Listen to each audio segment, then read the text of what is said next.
Hello and welcome to episode 32 of the Indie Film Academy podcast. I don't know whose accent this is. Today we're talking with horror master Danny Draven. So buckle up, here we go. Hi, I'm Chucky. Wanna play? Welcome to the Indie Film Academy podcast, where it's all about learning how to make and market your independent film online. And now your host, Jason Buff. Hello and welcome to the Indie Film Academy October Shockathon. We're continuing our interviews with horror filmmakers with Danny Draven. This is like a masterclass in horror filmmaking. Danny is not only a horror filmmaker, but he's also the author of the phenomenal horror filmmaking book called The Filmmaker's Book of the Dead, and it's now in its second edition. If you want to learn filmmaking, horror filmmaking specifically, go get that. I think it's available on Amazon. Check it out. It's full of pictures. It's really like over the top in terms of like all the value, all the great things that are in this book. So I will talk to Danny in just a second. I also want to remind you, if you want to learn how to sell your film, go to ifamasters.com and sign up for our masterclass. We're almost fully booked up. We're going to start that on November 17th. It's completely free. Just sign up and we'll send you an email when it starts, and you'll get, I think we have around 15 presentations right now that teach you specifically how to sell your film, how to make deals with distributors, how to go to the American film market, how to market your film, how to get a huge following on social media, how to get your film into newspapers, how to get a theatrical release, how to do pre-sales, all kinds of stuff. And I'm learning as much as you guys will in this, because I've been interviewing a lot of people like John Reese, Jerome Kershaw, Jason Brubaker, Linda Nelson, Alex Ferrari, Scott McMahon, lots of you name it, all the big people that are out there teaching distribution, Christopher Holland, Ben Yenny, the list is too long, it keeps going. But go to IFA Masters and sign up, and we have a limited number of people that we can give free passes to this, so please sign up. And that's going to start on November 17th, right after the American film market is over, and we're going to do a little wrap-up too, and talk about what happened at this year's American film market and what filmmakers can do to make sure they can sell their films. What are the things that people are asking for now, requirements of, things like if they need 4K, what kind of things you need to make sure that you have in your movies now, technical requirements, and even some of the stuff that you'll need to know in terms of what people are just looking for nowadays. I hate to say what's selling, because that changes all the time, and you really should be making films that you're passionate about. But you also want to know, you need to know kind of what's the best way to market your film while you're making it, so that once you finish, there will actually be people that want it. I know a lot of people, and I've done some interviews on this show with people who really just did amazing marketing while they were making their film, and they actually sold their film before it was even done. So you really want to pay attention to the marketing side of filmmaking, okay, and connect with an audience, know who your film is made for, whether it's a horror film, whether it's a rom-com, whether, whatever it is, you want to connect with that audience. And this whole masterclass is geared so that you'll be able to make a career as a filmmaker. And I hope that all of you are making plans to try and make your first film, whether you're trying to make it for $5,000, $100, whatever. Just get out there and start shooting. Start making mistakes and start learning. All right, that's enough of a lecture. Let me get going with Danny. This is a huge interview, about 2 hours. So I was going to break it up into two different episodes, and I just decided to go ahead and put it out there as one, and you can kind of listen to the first half when you have time, or maybe if you have a 2-hour car drive or something, you're going to get a lot out of this episode. I certainly did, and learn a lot about how the indie film making world works, especially the indie horror film works. So check it out. Hope you enjoy.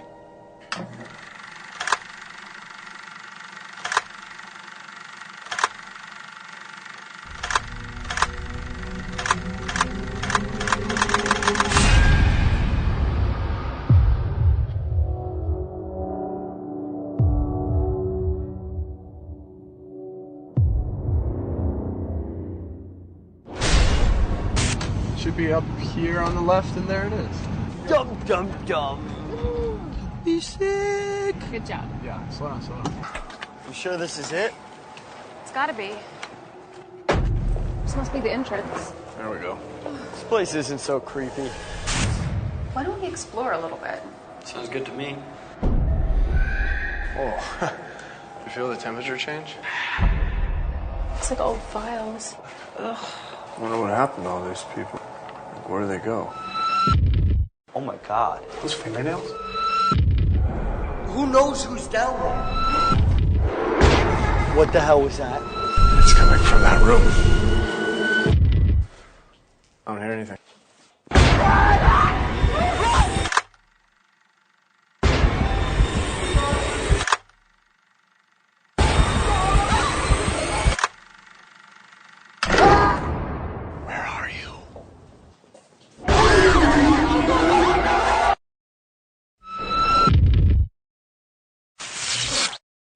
Like I have all these questions that I've just been coming up with on my own, but what I was thinking we could do was just kind of go through the different parts of the first book.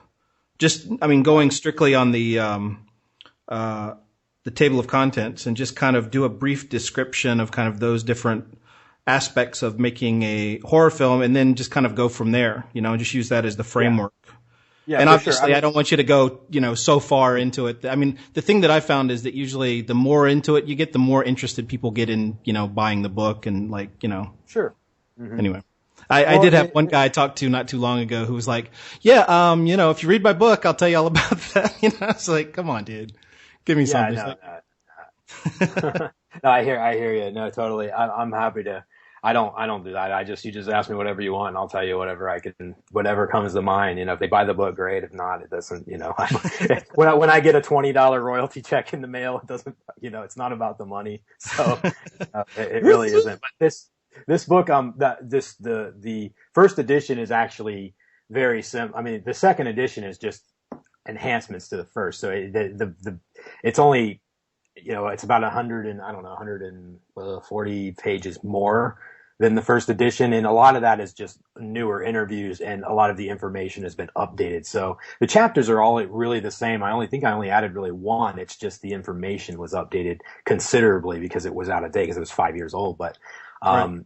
And a lot of new, really good interviews with people like Mick Garris and Kane Hodder and all these other dudes. And so it's just pretty much the big difference. And it's got a really good overhaul as far as like a lot more artwork was added, like a lot of really cool like grindhouse art just for eye candy, really.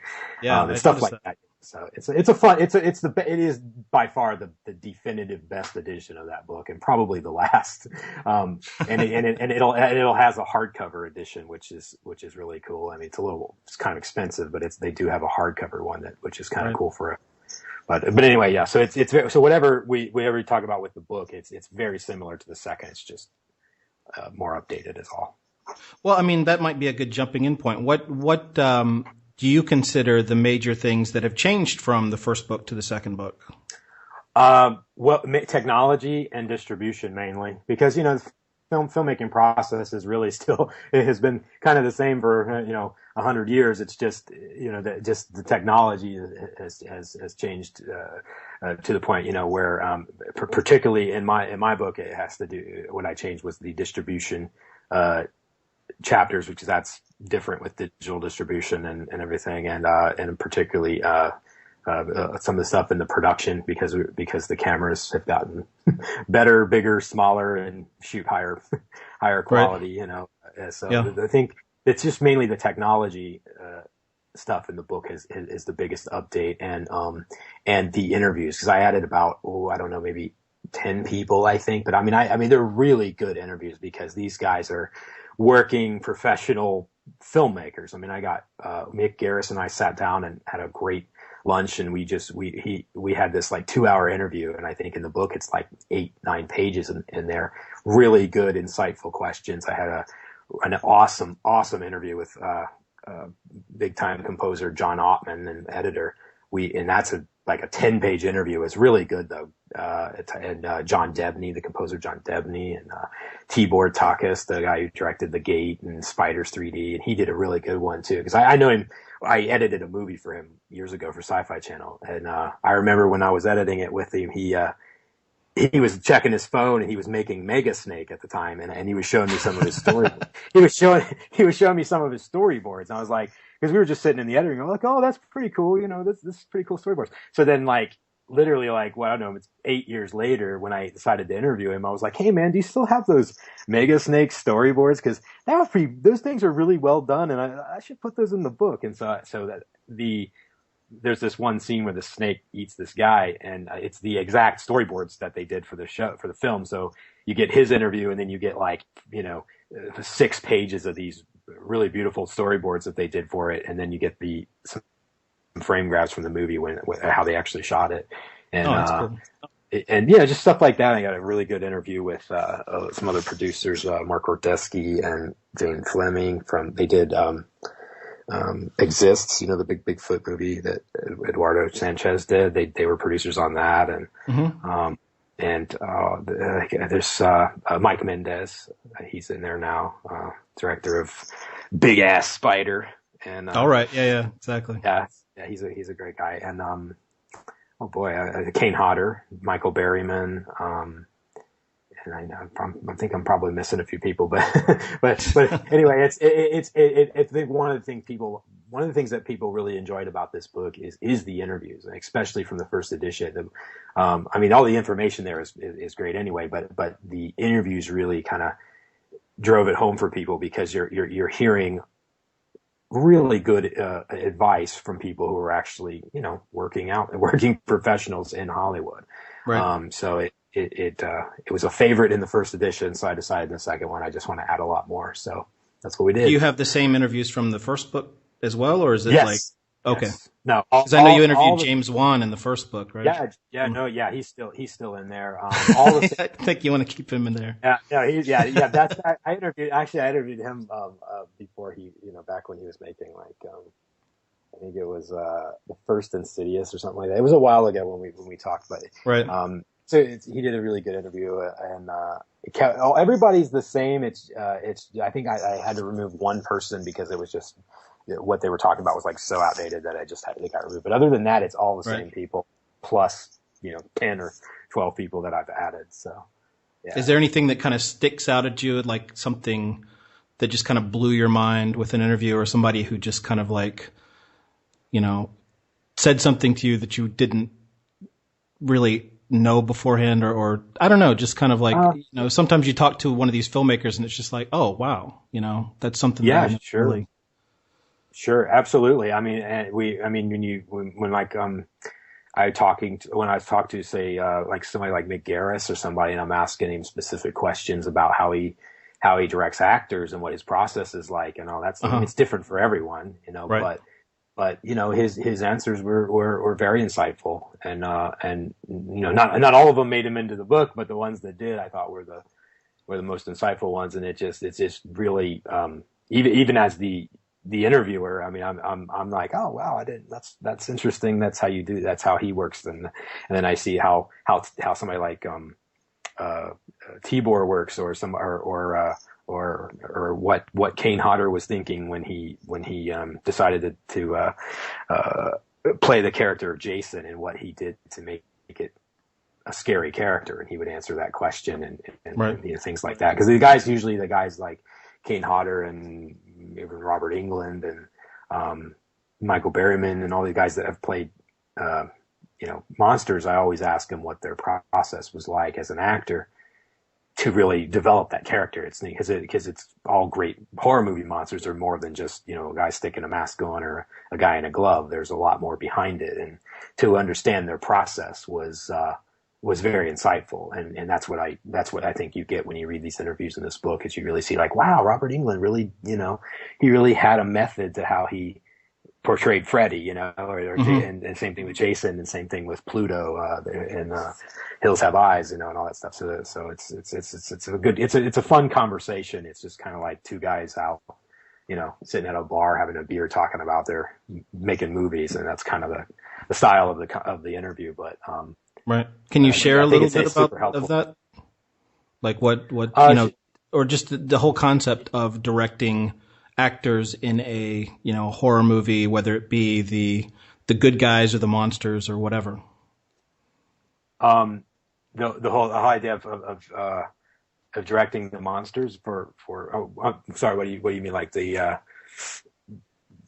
well, what is your approach? What did you learn from these people? What is your approach, and what are some things that you've learned from talking to directors about directing, monsters or directing actors in general? Oh, I see what you're saying. Well, I think it's certainly going to be different for every director, but I think instinct has a lot to do with it. When directing actors, it's instinctual. It's trying, not my styles. I'm very much like an actor's director. I don't. I mean, I have the technical background, no doubt, because I own a post company and I've been an editor I've edited more movies than I care to remember. But when you combine the sort of technical background with the actors, when you understand actors, I think it really can make you a very strong director. Because a lot of people, they come out of film school or they get into their first film and they're scared of actors and they're scared of the process. It's kind of like, okay, they just talk to an actor like they're a puppet. Like, okay, you say this line and you stand here and then you walk over here and then the camera's going to push into your face and then you're going to walk off screen. Okay, you got it. And then the actor's like, oh, okay. And then, they can, do what you're talking about, but that's not really directing, that's just technically, you're choreographing the scene. You're just blocking the scene at that point.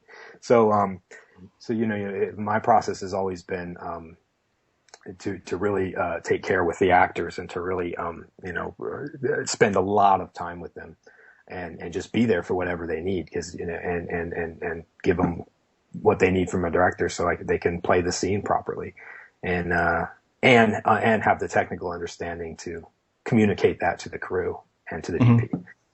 So that's my process. It's kind of, a little of both. Some people are just completely technical, it's just like they hire, it's always good to hire the best actors you can afford. And you just kind of, most of the time you hire an actor of that caliber, that they don't need to do much at all. It's just sit back and watch it happen because they're so, amazing and they get it, and other times, they need a lot more, and they do need that push and that technical, direction. Maybe it's their first film. They don't know how to hit a mark, so yeah. So what do you do if you get in a situation where you've hired somebody and everybody's there, the whole crew and everything's lit and the actor just isn't giving the right performance or it's just not working? Is there any trick you have, or what goes through your mind as a director?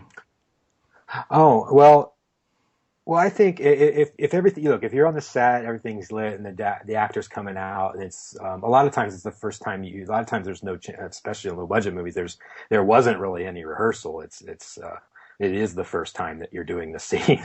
And, what sounded good on, what sounded good on paper, what sounded good in your head is certainly not what's happening. Uh-huh. And, so, you get there and you see him do it and you're like, oh Jesus, I mean, I've been in situations where I'm like, I was like, I don't even think we cast the right person, so then you're like, oh man, okay, but what are you going to do? You're already hired them. They're there in front of you. You got crew and everybody there, and you're kind of like, yeah, he probably wasn't the right choice, but this is what I have to work with. So let's do the best we can with what we have, So I mean, I've definitely been in that situation, but.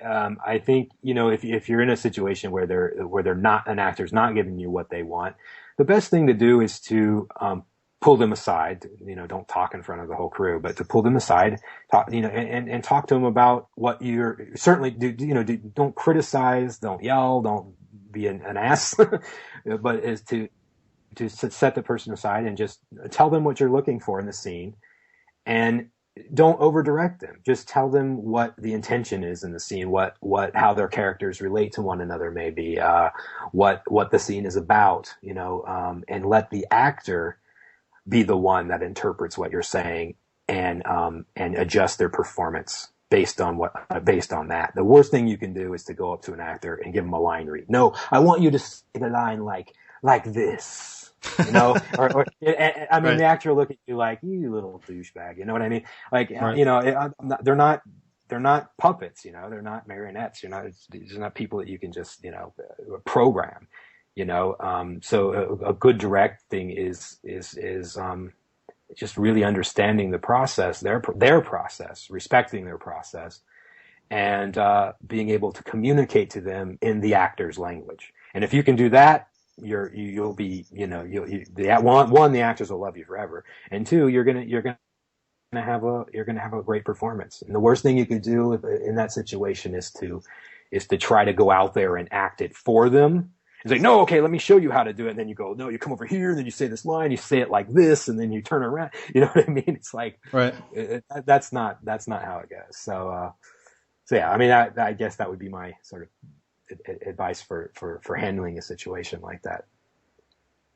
Okay. Now, you know, the podcast is primarily geared towards people who are most likely outside of LA and want to make their own feature film. And a lot of people, you know, and I also think that one of the best ways to get into the industry and have one feature, you know, that actually has some success financially is to try and make, you know, a horror film, just because there's a built-in audience and there's, you know, you don't necessarily need the biggest stars and everything. So what I was hoping we could do is just kind of walk through the process of where things begin, what you need to get started, you know, maybe more towards the producer's side of it. You know, when you're coming up with a project, I mean, how much do you go to like somebody in distribution and like pitch ideas, or how does it all work so that you know that at the end of the whole thing, you're going to know kind of where that production is going to go? Well, that's a great question. I mean, yeah. I mean, every project that you do. I mean, look, if it's your first, one thing you have to understand if you're getting into filmmaking and period is you have to understand that it is a business. You know, you know, you're making a picture to with the intention of it being seen. It's a business. It has to be something marketable and sellable and of high quality. If you're coming out, if you're doing something on your own and you want to do like a little movie that it's just for yourself and maybe it's an art piece or something like that, that's fine. You can do whatever you want. But in my book, and the stuff that I'll talk to you about today is from an entertainment perspective, from a business perspective of if we're making a movie, we're making a movie to tell a great story. We're making a movie to make a cool movie. All that is there, but we're also making a movie that we're going to be able to get distributed and seen, because at the end of the day, we want people to see and like our work and hopefully make sequels, you know, after sequel. So with that in mind, you know, you know, always think that you know, remember that it is a business.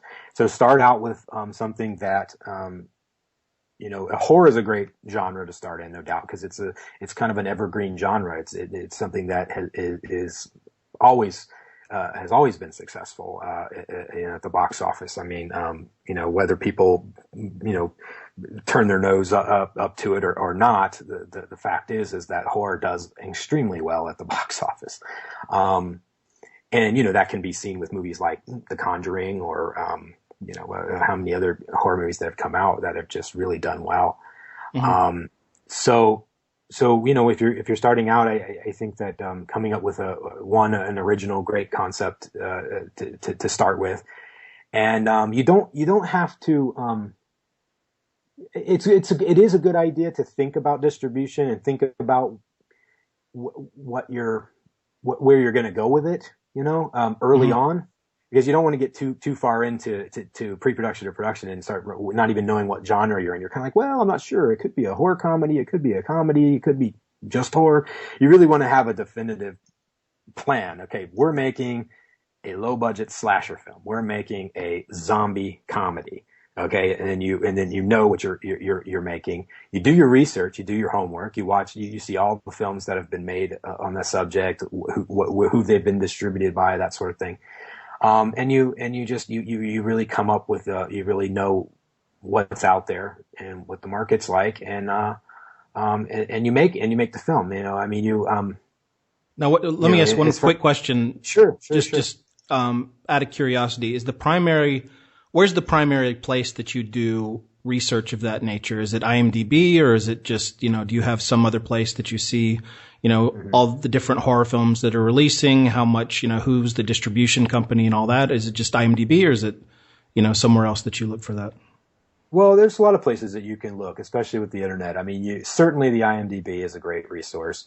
Read the trades. Look, I mean, I read the trades. I read, Hollywood Reporter and Variety. Who's making what. They're making what. Who's remaking what. Coming down the line, even from the studio level. There's a Home Media magazine. That's a really great resource to see, like, kind of what's coming out on DVD, what's coming out on Blu-ray. That's a good one to read and see what's performing well, what's, on home video, that sort of thing. And the internet and the IMDb, I mean, those are really, you don't think you don't need to go crazy with it, but, if you just get an idea of, okay, are there any zombie movies coming out anytime soon? Or how are they doing? And is it, are they being distributed? And if they are, who buy, that sort of thing. So yeah, you just do your research before you go out and make one, because if there's something coming out or some other guy, and it happens so often, so many people are making movies. It's like, oh, that guy made that one. It's just like mine. Damn it, And it's so it happens, but it's good to have more than one idea too. So if you're like, well, maybe it's not a good time. We could make the film, but maybe it's not a good time to make it right now. Maybe we'll make it like next year, and then in the meantime, we'll make this other project that we had in mind. And let it cool off, because if the movie comes out and everybody hates that subgenre of horror, I mean, then probably not a good idea to go out and make another found footage movie, Right. So look, I mean, I made a found footage film, and honestly, the whole reason we made that, I didn't want to make a found footage film. I never intended on making a found footage film. It was just, it was a project that came to me, and it was like, hey, we need to make a found footage film. And I'm like, found footage film? I was like, well, didn't Blair Witch do that? Why would we make a found footage film? Well, it's kind of, it's kind of really popular, again, because, you got Paranormal, Paranormal Activity, and the wreck movies and all that stuff. And I was like, yeah, those are great. Those are like, $1 million, I mean, not Blair, but, wreck and stuff like that. I mean, they had pretty big budgets for those found footage films. Right. And it was like, yeah, but the market was doing was hot for those at that time, and we had some inside contacts for when it came to distribution, and it was kind of like, hey, so we make this found footage film. It's going to get distributed, and it's a good time for it. So we ended up making. So, and that's how kind of that movie film Real Evil, or now AKA Spectres, was made. And so did they come to you? Like, I was just talking to Scott Kirkpatrick about how they build a project, and then they'll hire a screenwriter, they'll hire a director, and everybody else. I mean, they've already kind of sold the project to the distribution company before they even put together the screenplay. Is that pretty common?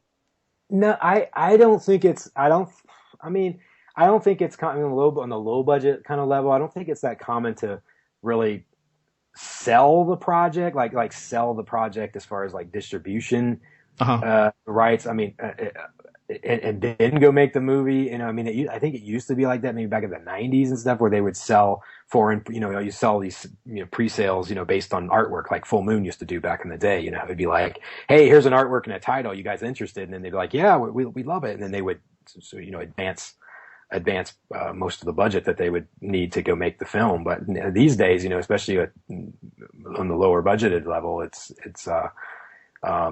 especially if you don't have a star attached to, forget it. I mean, who's gonna the distribution companies will be like, who's in it? And they're like, well, nobody, my brother, my sister, you're not gonna get money from a distributor. Now, if you come to them and say, Nicolas Cage is attached to it, yes, that, but you're talking about a whole different level of filmmaking at that point. But I'm talking on an indie level with let's just say for the sake of this conversation that there's no stars in it, and you're just making it with some talented actors that you find, but there's no recognizable name in it. Your money is not most likely not kind of be coming from your distribution, from a distribution company, unless you're self-distributing. But in that case, it's coming from you anyway.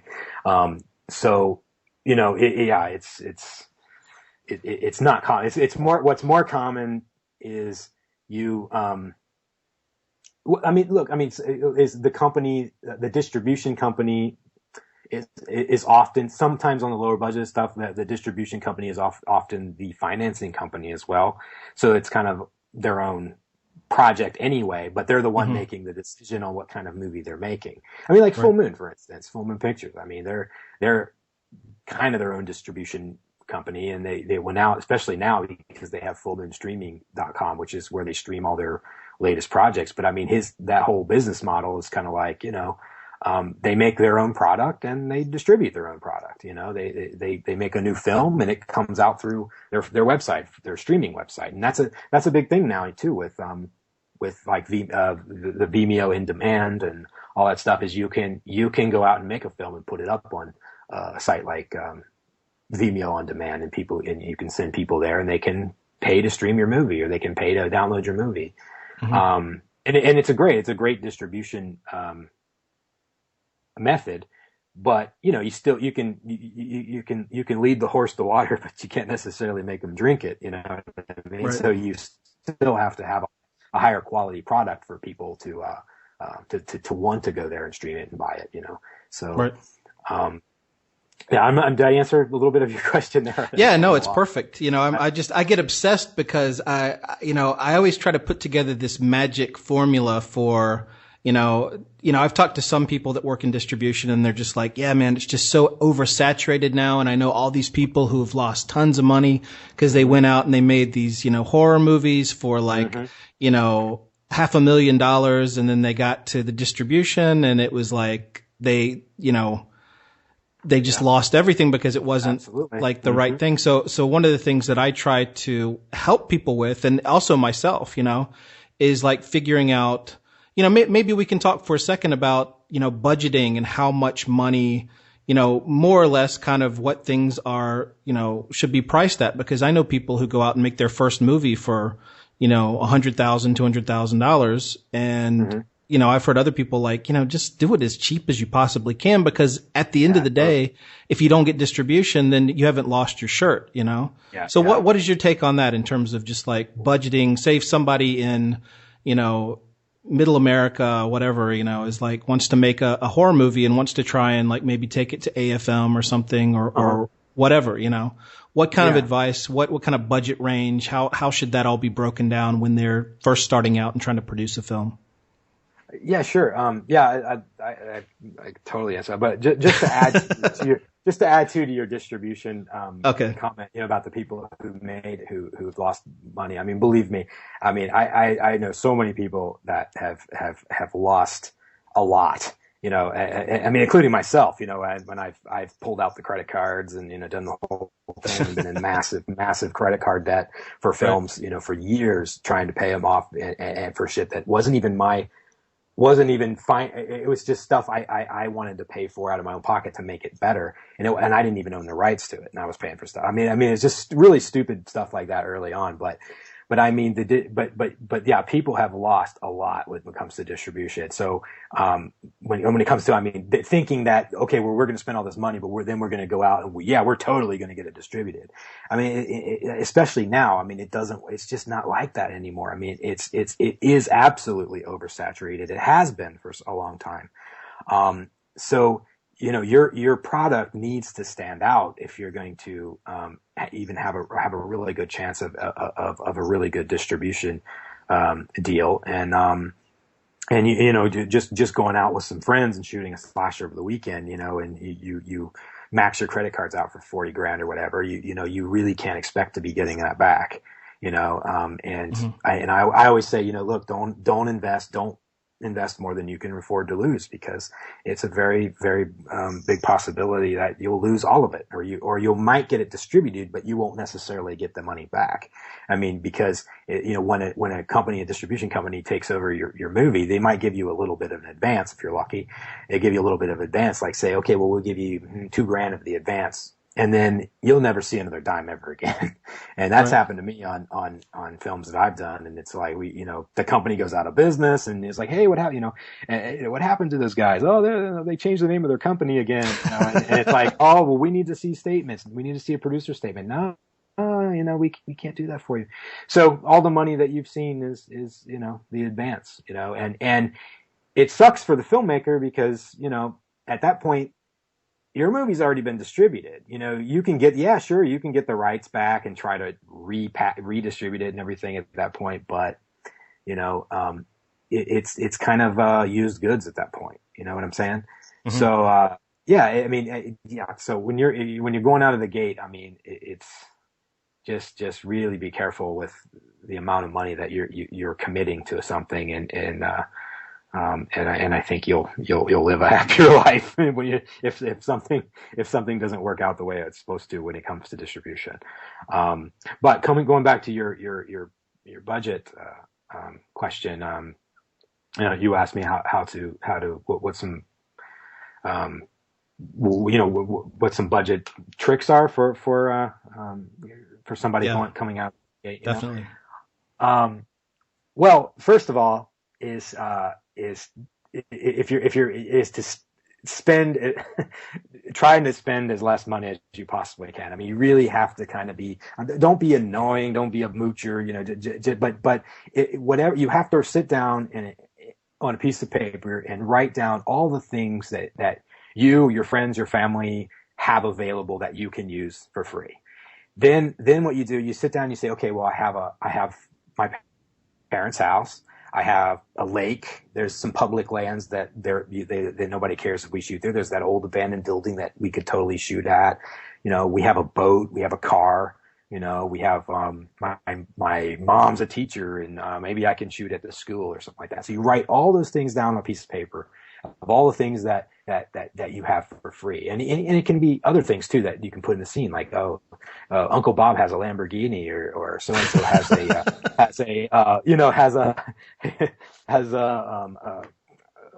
an AK-47 or so, I don't know, whatever it is.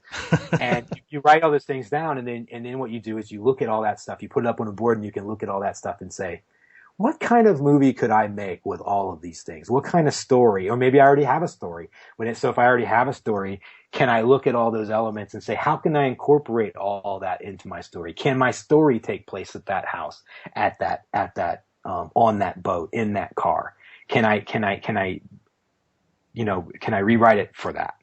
Mm-hmm. And I think if you can do that, and if you're willing to compromise whatever it is to adjust your story to what you have available that you can get for free, I think you'll save a lot. You'll save a ton of money. I mean, I do that pretty much for every film. But it's a process that's kind of like, hey man, let's not spend where we don't need to spend. And, one big expense on low budget films is the location, particularly if you're in LA. When you get out of LA, you can pretty much get a lot more for free. I mean, people are so much more, they're just, they're happy. They're happy to work on a movie because it's exciting, and you're not taking advantage or anything like that. These people are. Believe me, I shot in like Fresno, and it was like you couldn't tell these people. You had to push people away. Like, hey, no, I think we got more than we need. Thank you very much. They would just come. I mean, they were coming out in the hundreds to be extras. Uh-huh. And it was actually overwhelming, I think, a lot of times. And, but in LA, a whole different story. I mean, you're like, you're shooting at a location. People are being dicks. People are, turning their lawnmowers on. So you'll go over and tell them, to turn it off. And then they'll try to extort money out of you to do it. Like, oh, well, I'm not going to turn it off unless you pay me. It's like, oh, okay.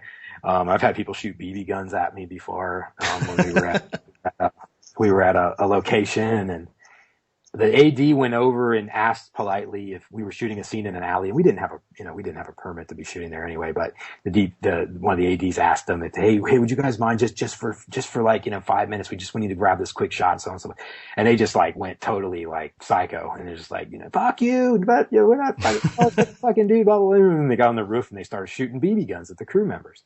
Nice.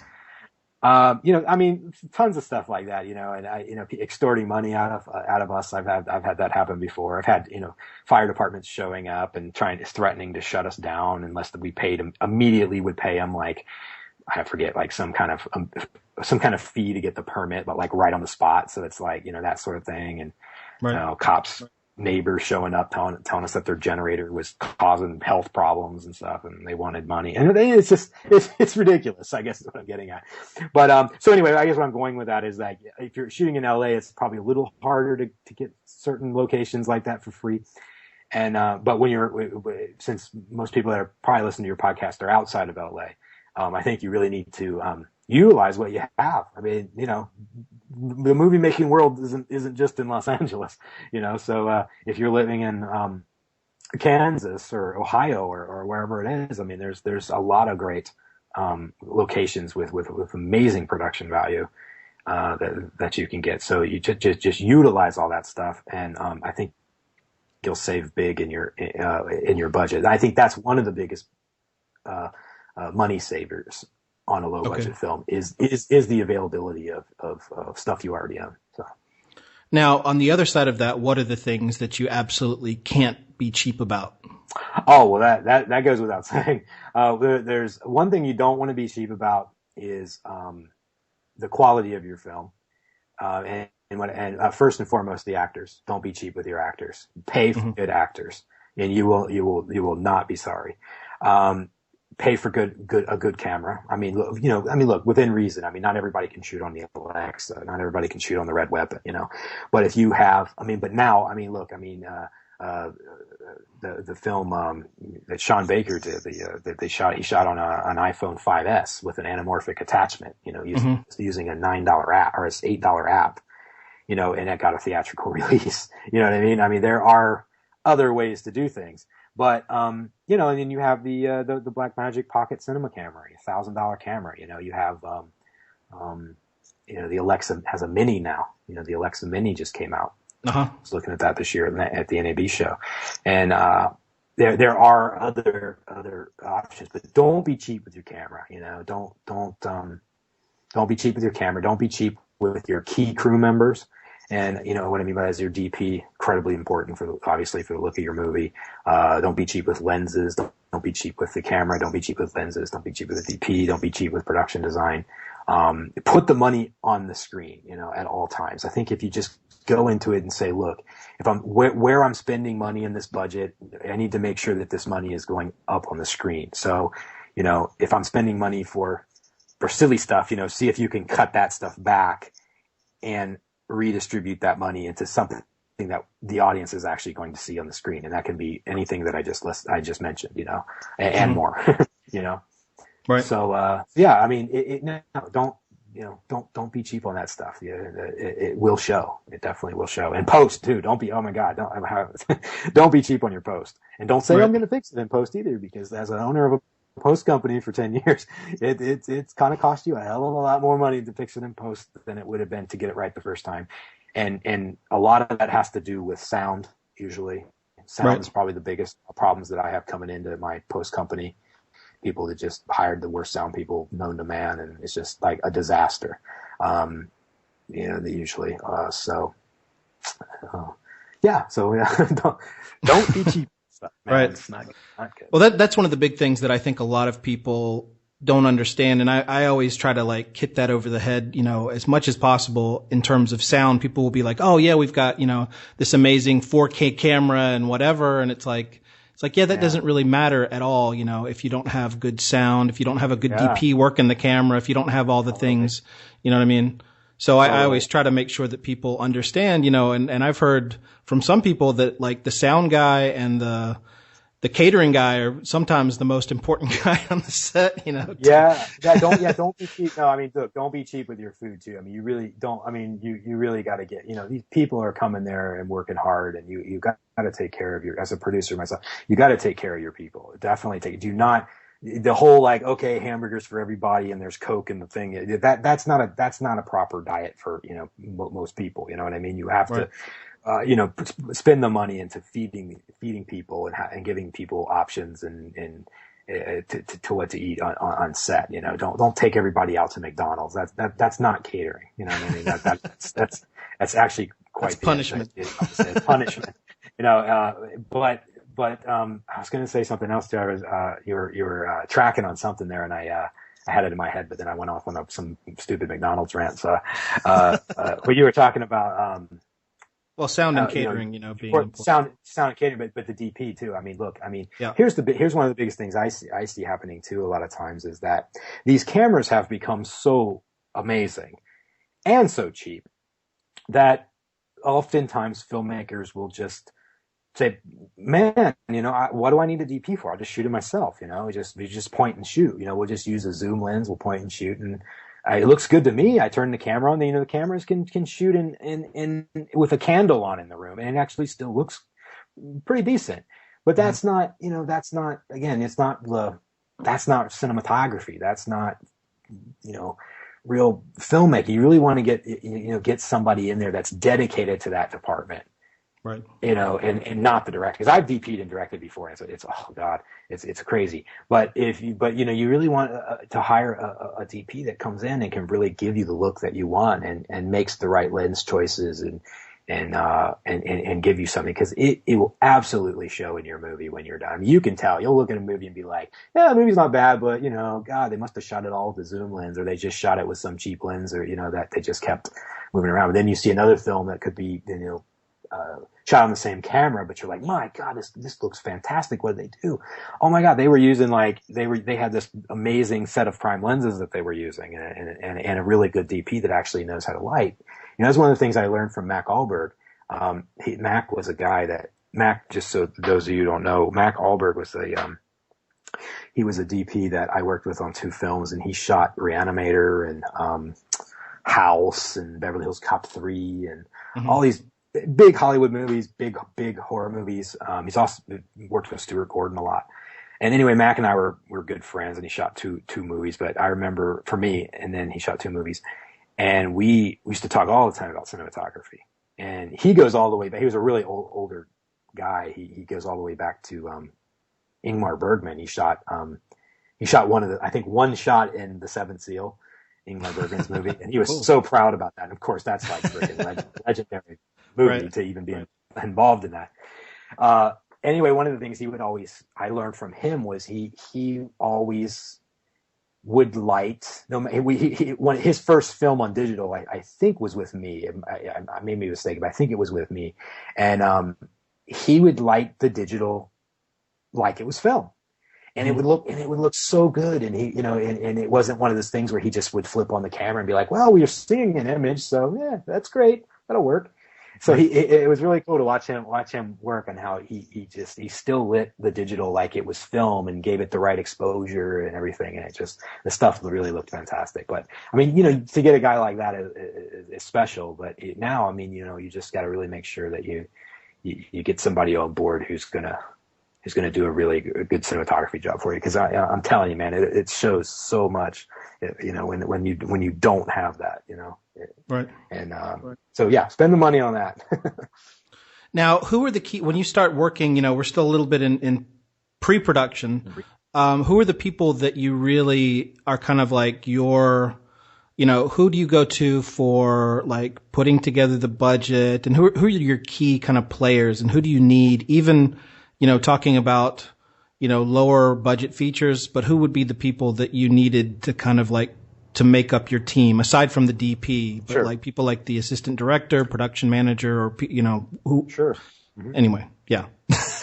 Sure. Yeah. No, I got you. No, totally got you. Okay. Well, that's one of the things, this is another thing that you don't want to be cheap on, and is the management of your crew, or the management of your film. and upper management of your film. You do not want to take on all the responsibilities yourself. Believe me, don't do that.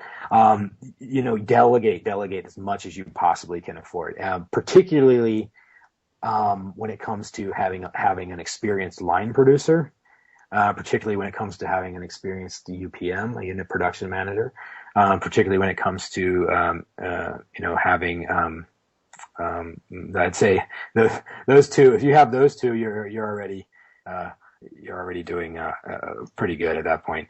But I think it's very important for you to to install an upper management team. Starting with your line producer, because your line producer is really going to be your buddy. Can you describe, just for people that don't completely understand, what exactly the line producer's role is on the film? Sure. Well, a line producer's just role, 101. They're not. I mean, they're not really in a creative role on the film. Yep. They're more in the role of, a line producer is more like the producer that really does all the work, the grit work, like right. He's the guy who makes sure everybody's showing up, makes sure, things are, people are getting hired, people, things are people are moving on schedule. Sometimes they deal with the studio, if there is a studio. They're really the central, producing, element in the film. So when I'm producing a film, I won't produce a film without a freaking line producer, and producing for me is more, I want to be more of a creative producer. So it's more like, I get the idea, the script. I work with the writers. I creatively develop the project. I usually get the money or the funding for it. And then once that happens, one of the first things I do is bring on once we're ready to go into production, one of the first things I do, we'll bring on a line producer. And the line producer will take that, they'll budget it, they'll break down the script. Oftentimes they'll do a schedule, oftentimes. Although sometimes your AD is more involved in that later on, but often the line producer does the initial budget and initial schedule. They'll deal with SAG, they'll deal with all those other elements. So it's important to get an experienced line producer on board, because it'll really help things go, especially on low budget stuff. And then you have, other upper management like your AD, I've made plenty of movies without an AD, because they'll usually the line producer's like, oh, we can afford an AD, so I'll be your AD. And I'm like, oh, no, right? But to have a dedicated AD is a real godsend, because they really do, they help you run the set, and they allow for you to concentrate on being a director and just directing, and not having to worry about, where are my freaking actors? Why do I have to go find these guys? That's the job of your AD, and the AD to help you stay on schedule and tell people to be quiet when they need to be quiet, and that sort of thing. So those upper management team is super important to install, and get qualified people if you can afford it, if the budget allows. People who have experience in that level of movie making. Is always a good thing too, because they get low budget. If they get low budget, they understand, like, hey, we can't be spending, $200 on a refrigerator. I mean, I did a friend of mine, a well-known director friend of mine gave me a budget one time, and he's like, you just made this movie for, $35,000. And like, this movie that I'm doing, it's not that much more complicated than the one they did, that they just gave me a $350,000 budget. And he's like, you think you could look at this for me and see if you could, shave off $100,000 or something like that? So I did it for him. I looked at it, and I was like, my eyes were bleeding. I couldn't believe the stuff that they were paying for in there. And I just went through it with him. I'm like, nope. He was just looking at me like, huh? And I was like, nope. I was like, dude, somebody actually budgeted for you to have to go out and buy a $200 refrigerator for your production office. And I'm like, what is that? What movies have this guy been working on? This is low budget movie. We don't have $200 for a refrigerator. That's ridiculous. I mean, just things like that. It was absolutely ridiculous. So right. I shaved off like $150,000 for him. He was really happy. Yeah, I mean, things like that. It's like, geez. So yeah. So I hope I answered your question there. But yeah. So when you start directing, how important is it that you can just like kind of do you have kind of that laser focus on, okay, we have to get this scene, then we're moving to that scene, and are you just like visualizing where the camera's going to go, or have you worked it out most of it before you get on the set, or do you kind of do it while you're there? Well, I think on this, I've done it both ways. But honestly, on the films that I've done, they've been done in such a hurry that, look, Real Evil, I shot in 6 days. Okay. Uh-huh. I mean, and, we were doing 17, 15 pages a day at Linda Vista Hospital, East LA, running around this freaking giant hospital, the whole thing. But a 6-day movie. And, I think when you're doing something that quickly, a lot of people, and they should, people should be prepared. They want to come in prepared, like, hey, I know every single shot that I'm doing. I'm going to come in. Everybody's going to be like, wow, you're the most amazing prepared director I've ever met, blah, blah, blah. And then they get there and they're like, and your line producer comes up to you and say, oh, yeah, the location owner says we can't shoot on that floor today. There's another crew coming in and the deal we made, blah, blah, blah, blah. So you can't shoot there and you have to shoot on another floor. And then immediately your shot list is gone. It's you just got to crumble it up and throw it away. You're like, well, it ain't going to fucking work here. So now we got to shoot on a completely different floor, completely different look, and we have to roll with the punch. So now all that prep you did doesn't matter. So, I mean, like Real Evil, like obviously a lot of the films, but particularly Real Evil, I remember because I just was like, you just show up and I'm like, okay, what are we doing? It's like, oh, okay, here's the side. And I literally would look at the schedule and just say, okay, we're shooting that. Okay, great. And then I'd go in there, I'd grab the actors, I'd read over the scene and I would just start cutting the scene together in my head. Like, okay, but I mean, I have the experience as an editor. So I go in and I already know what it's going to look like. So I'm like, okay, well, we come around the corner and the camera's here, let's shoot it this way. And then boom, we're done. So for me, it's very fast and to the point, and we don't waste footage. I don't overcover. I don't shoot too many takes. I know when I got something, when I don't got something, but that comes from a lot of experience with editing. So, maybe I can do that kind of stuff. I'm sure other people can do that kind of stuff. But if it's your first project, it's always a good idea to be prepared, because even if you do the prep work and you come in with a plan, most of the time you can execute it, but not all the time you can. A lot of times you can't shoot that direction, or the sun's in the wrong. We can't shoot that direction how you planned it, so you have to shoot it the other way. Well, that kind of changes your blocking plan or your shot plan, and you just have to be able to roll with it, and right. If you can do that, then I think, you're on your way to, directing a lot, because, it certainly doesn't always turn out the way you had it on paper. Yeah. Right. So what is the key, talking specifically now, since this is going to be for our October Scarathon? I don't know what it's going to be called yet. Scarathon. The Scarathon. The Scarathon.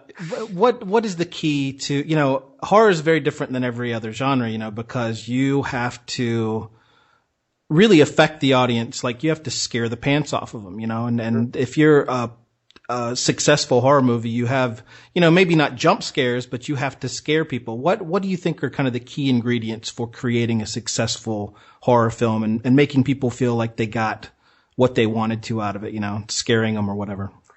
Well, yeah, great question. I think that, it comes down to having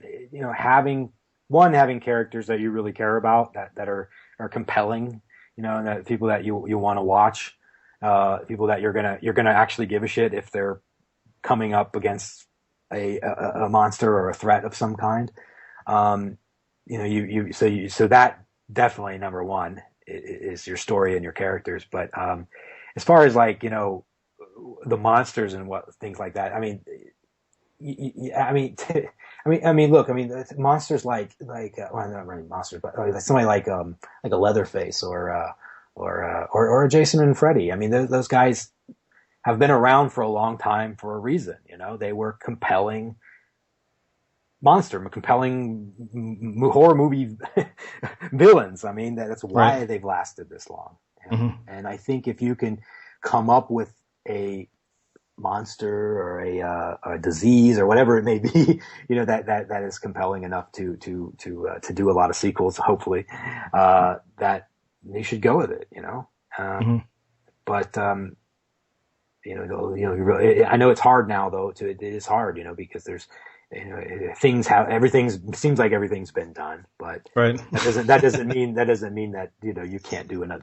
Certainly doesn't mean you can't go out and make your own slasher just because there's been a billion slashers made. You just need to go out and make a slasher that is your own point of view and is that your own interpretation of what you think a slasher movie should be like. And hopefully that translates into your vision and to your aesthetic and your brand and your unique style of movie making.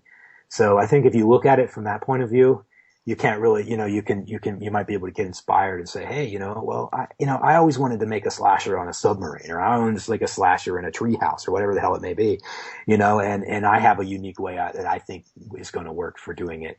And that's what you should do, And, so there really isn't, you can study horror movies all you want, and you absolutely should, particularly the classics, particularly, there's so many great movies that have been made, in the 80s and the 70s, certainly today too, but I think more so in the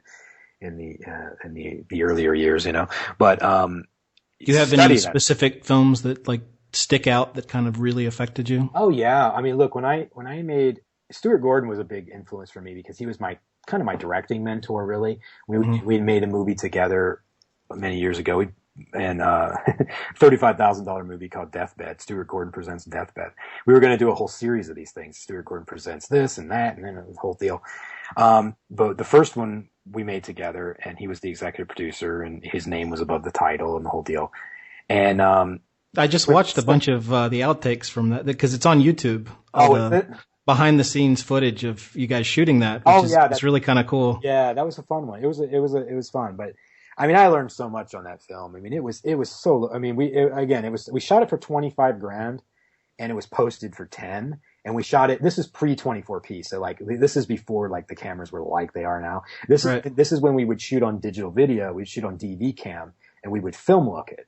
Through a After Effects plugin or the company in Burbank called Filmlook, they would actually take it and remove the telecine and try to make it look more like it was shot on film. And that's why we were doing a lot of stuff in the early 2000s before the 24p cameras came out. So anyway, we made this film, and I remember before we made the film, Stuart went over to Stuart's house with Mac Alberg, our DP, and he's like, hey, let's watch some horror movies. So we watched, one of my favorite, classic horror films, which is called The Innocents.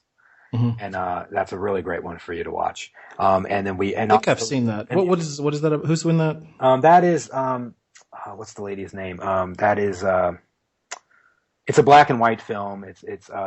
God, my brain just completely went blank. I think it's Deborah or Deborah. Oh yeah, because she was the one who was in Poltergeist too, right? So yeah. But just okay, I remember. That was really good. It's amazing. It's a fantastic film. It's like a ghost movie, right? It's a ghost movie. Yeah, that was amazing. I remember I saw that last year. Yeah, it's a classic, man. That's you can't go wrong. The Innocents. Yeah. Okay. And the other film that I think is certainly was very powerful and very, that pretty much Stuart Gordon says it was his horror film school, is Rosemary's Baby. And Rosemary's Baby, the original Rosemary's Baby, I don't know if they made a TV series or something, who knows, but I try to pretend there's not another one. Yeah, right. Roman Polanski's Rosemary's Baby was absolutely, I know for Stuart certainly was his film school, horror. And I watched it with him when we watched it together, and he was pointing out things, and I was like, I never really thought about it like that. Yeah, I see what you're saying. And so we watched it together and really took it apart, and it was so cool because here I am sitting with freaking Stuart Gordon, breaking apart Rosemary's Baby, and it was amazing. So I think the Rosemary's Baby and The Innocents. There's a lot of them, but I think those two in particular really certainly stood out. As classics, because we were specifically looking at sort of more that style of filmmaking, sort of like ghost stories and I think you can learn so much about directing and screenwriting from Rosemary's Baby just by itself. Oh yeah. You know, because you can watch it 5 or 6 times, and the second time, once you've seen the whole thing and you watch it again, and you see what's kind of going on, like so much of that movie takes place away from the camera. You know what I mean? Absolutely. So it's like you're learning all these things from, you know, the neighbors and everything, and they're, you know, all these things that are going on, and you're kind of seeing everything through the point of view of a woman who, you know, seems like she's kind of losing her mind, but it's actually, you know, it's actually something's actually happening to her, but it's just brilliant. That, and, you know, I always like that and Chinatown, you know, Polanski's two movies back to back that were just incredible. Polanski, those are like filmmaking schools on their absolutely own. Absolutely, man. Polanski, I mean, he's a master filmmaker. There's no question about that. I mean, look in The Shining too. The Shining's a great example. There's a really good book actually I've been reading. It's called The Shining: Studies in the Horror Film by Daniel Olson, edited by Daniel Olson, and it's just this big old freaking book about the making of The Shining, and it's just really interesting if you're interested in that. So there's also one on The Exorcist too, Studies in the Horror Film series. That's really good. I mean, of course, The Exorcist, there's no question that's, you know, probably one of the best horror films ever made.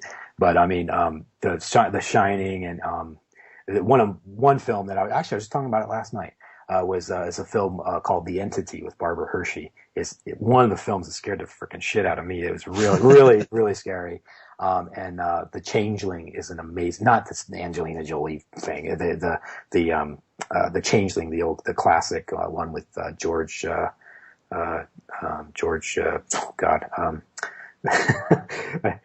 guy who played Patton, for God's sakes.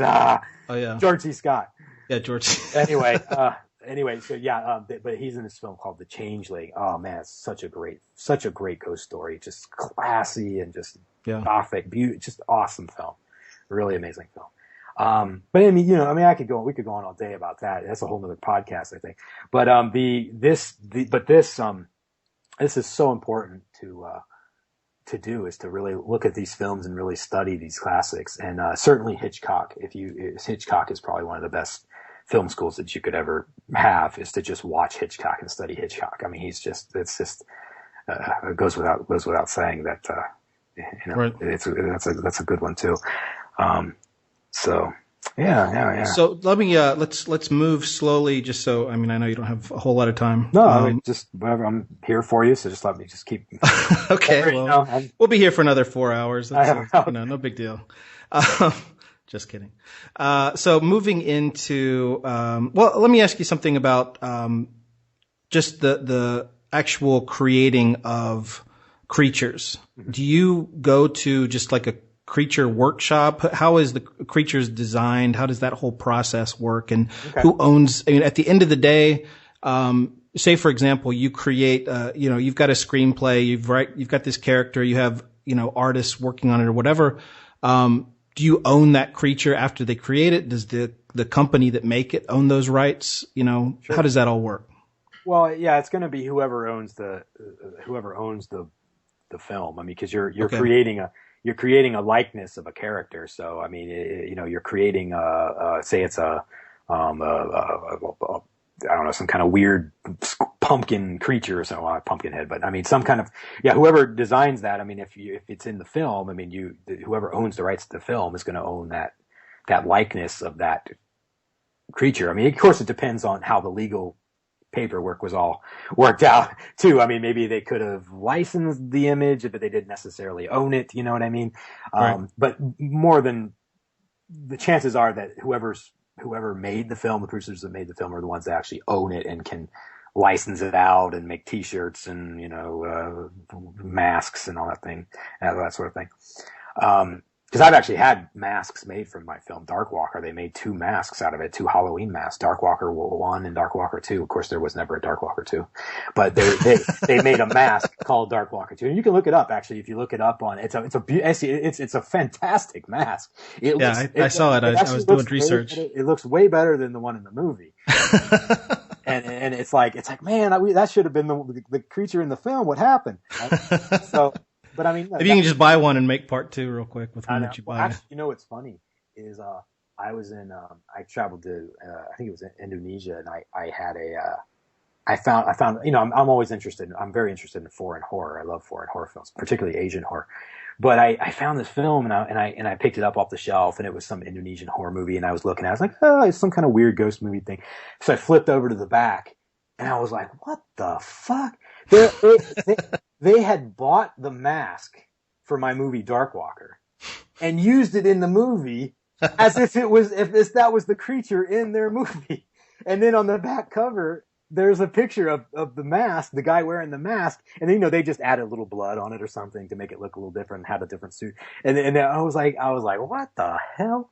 I mean, yeah. So anyway, I didn't care. I thought it was funny, you know, to me, whatever, you know, go do it. If they want to do that, it's flattering, you know, but, I just thought it was hilarious. I was looking at this movie like, what the fuck? I was in the back. So yeah, I mean, it happens, but in that case, in that particular case, certainly we own the likeness of the mask. The production company that did it. So, but I think as far as how it gets created, that is usually a conversation with the director. The writer can write it one way, but the director might have a different vision of how it looks. So usually the director talks with either the makeup artist, and says, hey, I want it to look a little like this and this and this, and then the makeup artist will usually sometimes they'll do they could do a drawing for you. Sometimes you could have an artist do a drawing and then you just give it to the makeup artist, say, I want you to do a model of this. I've done it both ways. Sometimes the makeup or the special effects artist would do a mock-up for you, you know, and just say, they'll come in and they do a sculpture of it, and then you can do some adjustments there, and then once you're satisfied with it, then they mold it or they make the prosthetics that they need to make, and you're done, you know, and you have your new character. So that's kind of really the process with it. It's kind of it's definitely a collaborative process. I mean, if you have something super specific in mind, it's a good idea to hire an artist to draw it for you, to do, even if it's just a simple pencil drawing, just somebody to draw what you have in mind and hand that to somebody who can execute it as a prosthetic, or whatever, you know, particular effect you're doing. Right. So that's kind of how that whole thing works. Yeah. Now, would you say that's a lot more effective not effective, but a lot more, economic if you're trying to do a creature? I mean, is there any way you can do CGI or something like that in these low budget movies? Oh yeah, no, totally. I've done it several times to fix bad makeup. I did it on Ghost Month. I did it on Real Evil. I call it digital makeup, and what it is you know, I had a situation where, you know, we did some makeup tests and I thought it was going to look better than it did. And then we got to set and the guy came out and I was like, what the fuck did they do? And, I mean, it looked so bad. I mean, it happens a lot on low budget movies. It happens to me, seems like a lot in my earlier movies. It was like, a lot of times it would be the first time that I had actually even seen the makeup would be when I'm on set. We would hire somebody and then we just didn't have the money and the budget and the time, and it would just be, they would come out and say, here's the vampire. And I was like, whoa, okay, what Halloween store did we go to? Right. And then so I would spend all this energy trying to figure out how I'm going to cover this, how I'm going to not show this person because it looks so ridiculous. So a lot of times they'll be in shadow or you don't stay on them too long. And it was just like, you know, always like that. But I remember in one film, it was like the guy came out, and it was like, what? You know, he looks like Powder, you know, the guy from the Powder, Victor. So it just looked terrible. And I was like, it didn't look anything like mine. So I was like, okay, well, let's change. I talked to the DP. I was like, look, you know, I got to shoot this because we're in the middle of the desert. There's nothing else we can do. So we, you know, I talked to him about changing the lighting up and changing the way we're going to shoot it and how I'm going to shoot it and that sort of thing. And, you know, it helped. And then when I got it into post, because that's kind of one of my specialties, is I gave it to a friend and I said, hey, you know, let's do some digital makeup on this guy because he looks ridiculous. So I had his face morph into like a skeleton, and I had the other girl's face morph into this weird like corpsey looking thing and so on and so forth. And it worked great. And after that I was happy because I was like, oh, good, because it looks a little more supernatural now because their face is actually morphing from some one state to another state. So it looked it was funner to use. But yeah, I mean, that's happened. And, to me several times. I did it on Real Evil too. There was, some stuff where it wasn't that the makeup was necessarily, I wasn't happy with the makeup on that one. It was more that I thought it could be scarier. So we added the digital makeup onto it to make it even scarier. So yeah, that definitely happens. And, you can roll with the punches with what you got to work with, but sometimes you can fix stuff like that in post if you have the know-how. Right. Do you believe in the idea that it's better not to see the monster? That it's more scary. Yes. I'm a huge fan of Jaws. It's one of my favorite movies. Oh, yeah, so totally. I'm always like, and Spielberg's big influence was a movie called Cat Eyes, so he was like, well, I don't know how to tell the story. The shark is terrible. So we got to find a way to shoot this movie without showing the shark. So, he was talking about how this movie Cat Eyes, you never ever see the creature or the monster, the cat or whatever. Yeah. I would think that's another way to kind of like, and even if you have a cool character, to kind of keep it in the dark, until maybe towards the end where you do like a reveal or something like that. Yeah, no, absolutely. I think I'm a firm believer in that. Absolutely. It's a closed door is way scarier than to not know what's behind that door or what's in that darkness, but something is there. It is such a great technique, a horror movie making technique that, that the mind of the audience just goes crazy, and, and I think it's a great, those are the kind of films that I prefer to make. I'm totally like more of a classical horror guy. Like I like to make movies like a Rosemary's Baby or all the ones I mentioned before, those are the films I like to make. But when you're making something for hire or as a producer for hire, or director for hire, oftentimes you don't really have those options. A lot of times they, the companies or the distributors, they want to see a lot more because it makes a great trailer, or it makes a great, piece of art, or that sort of thing, right. Which of course is obviously completely business related, not artistic related. But it's entertainment business is like that. It's the combination of art and commerce, right. And you it's just finding a way to still get your vision on the screen, but understanding that you have to walk down a wavy, a sort of a wavy way of trying to get the commerce out of it, but still trying to get the art out of it at the same time, right. And being able to compromise and still get a good movie made at the same time. It's difficult to do, no doubt. I mean, so yeah. Well, a lot of the people that I've talked to who are, producers, a lot of them are like, we need to package it in such a way that people are going to want to watch it in the first place. Yeah. But sometimes you have to hide a good movie within a movie that's more commercial, Yeah. So it's like, I want to watch this. You got to get that initial click. And then it's like, yes. This is actually a good movie. Jaws to me is always the perfect example of that. It's like the perfect, popcorn movie, but inside of it, it's an amazing movie. Absolutely. You know what I mean? Yeah, totally, man. I mean, absolutely. And that's a great way to look at it. But I think, Jaws, of course, was made, 40 years, I think now, right? 40 years ago. But that was such a great time to be making movies back then, but I think with, now, with the distribution being changed so much, what's happening, just happened on a movie I just did. So, they changed the artwork and the campaign and everything. But a lot of it has to do with, when it comes, especially with digital distribution, it comes down to like, you only get a moment for somebody to be browsing through their Netflix queue or browsing through their Hulu queue to stop and say, hey, that looks kind of cool. Boom. The title's good. If it usually higher up on the list. Sometimes if it's alphabetical, sometimes it's good to have like something that starts with an A or a B or a C or a D, versus something that starts with a Z, kind of thing. Right. There's little things like that can be taken into consideration, but certainly artwork and trailer are so key to getting people to click on it, to watch it. And in the case of a company like say Hulu, the filmmaker gets paid per click. So every time somebody clicks on that, they get X amount, So it's important to get people to watch it. And if that means, putting together an amazing piece of art, an amazing trailer, then that's what you got to do, Right. So, but the movie still has to stand, on its own too. After you can get people to click on it, but you can't necessarily get them to watch it.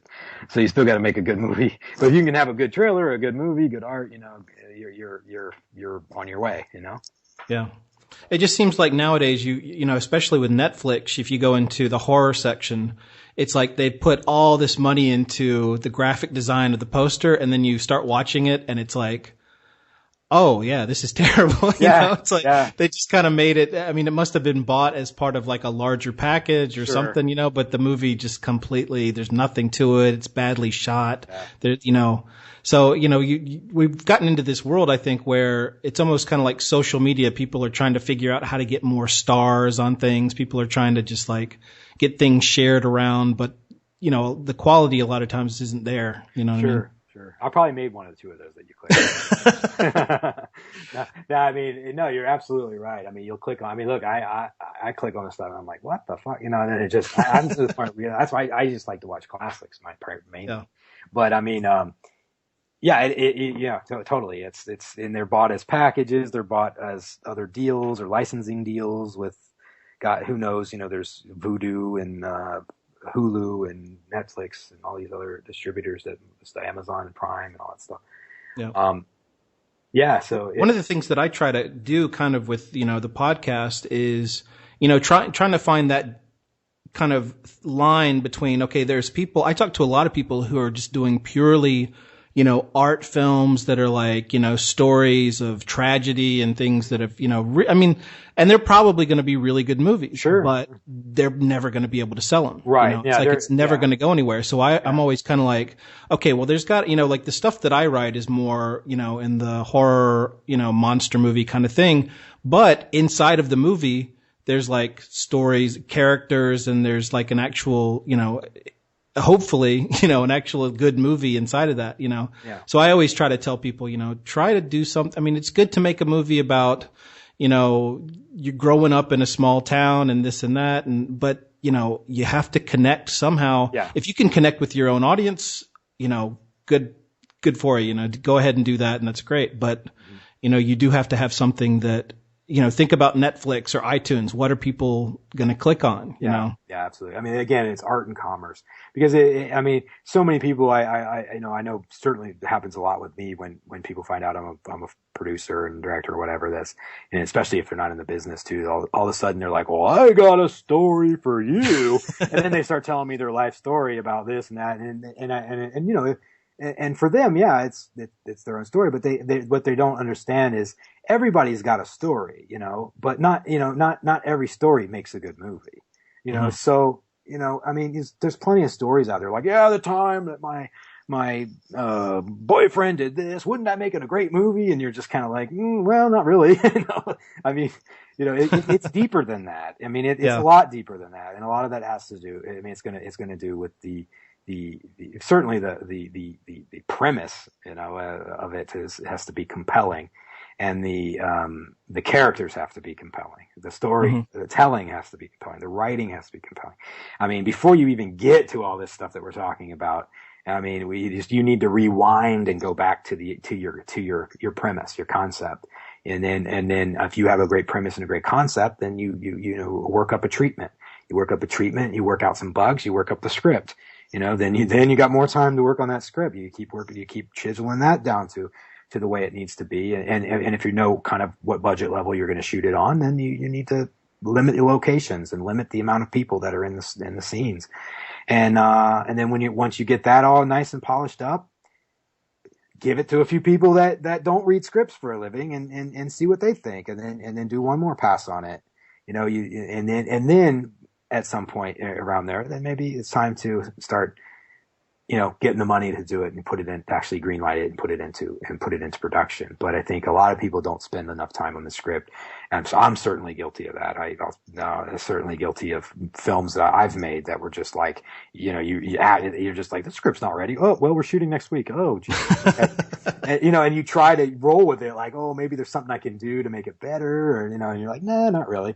You know, because if it's not on the page to begin with, it's not only so much you can do with it, you know. So, yeah, it's trying. You don't want to go into production with something that's not ready, but, yeah, I mean, it's such an important. It's actually one section of this book that I wasn't able to, because it's a whole different book. I mean, I can't write like 25 pages about screenwriting and storytelling and everything. So there was kind of an overview in my book about getting started and how to, you know, combine monsters, you know, stuff to inspire to get it going. And then the rest is about actually making the film, production and distribution and everything. But, the screenwriting aspect of it it's a whole other book in itself. But if you're a starting filmmaker and you really want to get some really good books on screenwriting, there's so many out there. Certainly Story by Robert McKee is probably one of the best ones. There's an endless amount of them that have been written. I wouldn't say all of them are good, but I would say there's certainly some that have been written on specifically on horror. I think the one guy wrote one on genre filmmaking. I can't remember the name of the author, but just take a look at what's out there, and you'll see. But what I find that's even better than that. I mean, it's great to read it, and, you know, and if you understand it, great. If not, you know, read more. But one of the best things to do is to actually read screenplays, to get horror screenplays, if that's the genre of your choice. Certainly there's a lot of them available out there, online, is to get them and to read them and to study them, right, and look at the formatting, look at the way that it's written, and really, really study the screenplay page. I mean, I'm a writer myself, so I have an extensive collection of screenplays. I mean, I have a whole shelf. I mean, just like literally like 1,000 screenplays that are on my shelf, and you know, and I just go over when I want to and say, oh, I'm going to read the script for U-Turn, or I'm going to read the script for Knocked Up, or whatever it is. I mean, those aren't horror films, but I mean, I have the script for Hellraiser, and I have the script for House on Haunted Hill with script notes, you know, that sort of thing. And you know, that's really, I think, one of the most powerful ways to learn how to write, is to read great other writers that are really great and study them, you know. Right. Yeah, I think it's kind of like through osmosis in a way. I remember I used to read the Aliens screenplay all the time, you know. And that's great. Yeah. And it was just like, I would read it over and over and over again. And then when I would go back and actually watch the film, I would remember kind of how it looked, you know, on the page, and how it kind of came to life. And you really realize how kind of succinct it has to all be. You know, screenplays have to be completely just tight. There can't be one, you know, moment in it that doesn't have a reason, you know. And if you read those screenplays, you know, especially the classics, or even just good movies, you know, I think you kind of just see you know, you don't have, it's not like a book where you have a lot of pages that, you know, probably could be left out. Sure, you know? sure, yeah. But let me ask you one more thing about that, because a lot of screenwriters listen to this. Do the companies where you've worked for, the production houses, do they regularly, I mean, where are they getting their writers and screenplays from? I mean, do you find that they're mostly people that are in town, or do they ever like just find people outside of town that submit screenplays and stuff like that? Oh yeah, sure. I'd be happy to answer. But before I do, I wanted to add to your Aliens comment on the screenplay. There's actually a really cool book, if you haven't checked it out. It's called, and Dan O'Bannon wrote it. It's Dan O'Bannon's Guide to Screenplay Structure. Oh, really? I don't think I've ever seen that. Yeah, he actually wrote a book on his sort of methodology to how he writes, particularly to Alien. And he has a very, it's an interesting read. He's a very unorthodox way of doing it, but I think if for screenwriters that are reading this, and certainly for me as a screenwriter myself, I found it really really insightful to see how somebody like Dan O'Bannon, who of course wrote Alien, it works in Night of the Living Dead, or I'm sorry, Night of the Living Dead, Return of the Living Dead. He wrote Return of the Living Dead too, of course. And it's really, it's a cool read. So you should check it out if you have the ability to do it. But certainly, I think most filmmakers would agree that one of the best ways to learn how to make movies is certainly to watch movies, but watch them not watch them just to watch them. Watch it once just to watch them, but watch it twice to study it, and to really break it apart. And two, to read screenplays. I'm always amazed how many people I meet and I ask them like, what, do you have a screenplay? Like, oh no, I don't have any Wait, you want to be a screenwriter and you don't have any screenplays in your house? You don't read screenplays? Well, no, right. just my own, like, oh, okay. So are you going to make your own music, but only listen to your own music?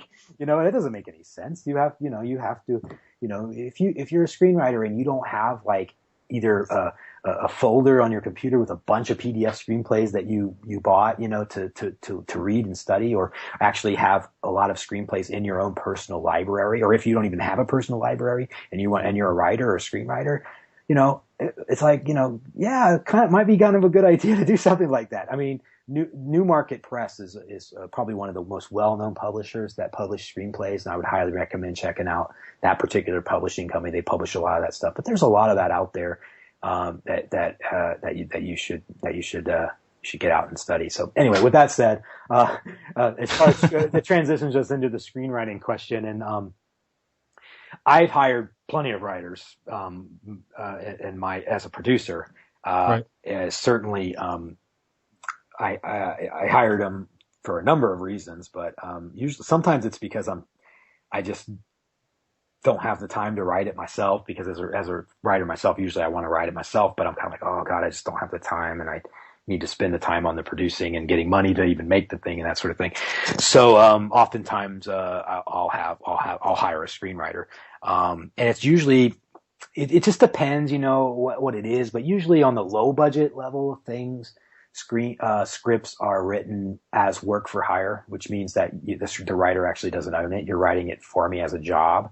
Mm-hmm. So, you're getting paid X amount, it could be as ridiculously, embarrassingly cheap as $1,500 to $4,000 or $5,000 or $10,000, depending on what the budget is. Usually a screenwriter gets somewhere around like 2% of the budget for their script. I'm just saying in general, it's just throwing that around. So 2%. So if you're making a $100,000 movie, the writer may have got $2,000, may have got $4,000.